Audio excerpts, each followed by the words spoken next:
अस्सलाम वालेकुम दोस्तों, ननकाना वीडियोज़ की तरफ से एक नई वीडियो पेश खिदमत है।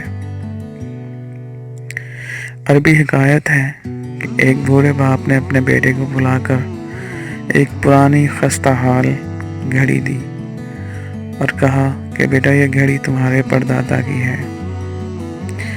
इसकी उम्र 200 साल हो गई है। ये घड़ी मैं तुम्हें देना चाहता हूँ, लेकिन इससे पहले तुम्हें मेरा काम करना होगा। इसे लेकर घड़ी वाली दुकान पर जाओ और पूछो वो ये घड़ी कितने में ख़रीदेंगे। वो लड़का जब वापस लौटा तो कहने लगा, दुकानदार घड़ी की हालत देखते हुए 5 दिरहम से ज़्यादा कीमत देने को तैयार नहीं है।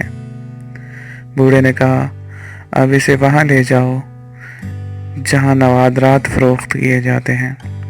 वो लड़का जब वहाँ से वापस आया तो बोला, वो लोग 5000 दिरहम देने को तैयार हैं। ये सुनकर वो शख्स बोला, अब इसे अजायब घर ले जाओ और फ़रोख्त करने का इरादा ज़ाहिर करो। लड़के ने वापस आकर कहा, वो लोग इसे 50,000 दिरहम में ख़रीदने को तैयार हैं। ये सुनकर उस बूढ़े शख्स ने बेटे को मुखातिब किया और कहा, बेटा, घड़ी की कीमत लगाकर मैं तुम्हें समझाना चाहता था, अपनी ज़ात को उस जगह ज़ाया न करना जहाँ तुम्हारी कदर व मंज़िलत न हो। बिल्कुल उसी तरह तुम्हारी अहमियत का अंदाज़ा वहीं लगाया जाएगा जिन्हें परखने की समझ होगी।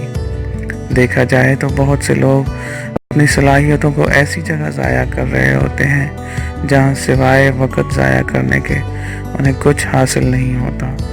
साथ ही गैर ज़रूरी तौर पर गैर महल्ले अपनी अहमियत का एहसास जताना भी दुरुस्त नहीं। अपनी सलाहियतों, खूबियों को सही सिमत में इस्तेमाल करो। ऐसी जगह खुद को मत थकाओ जहाँ बदले में सिवाय थकावट के कुछ हासिल न होना हो।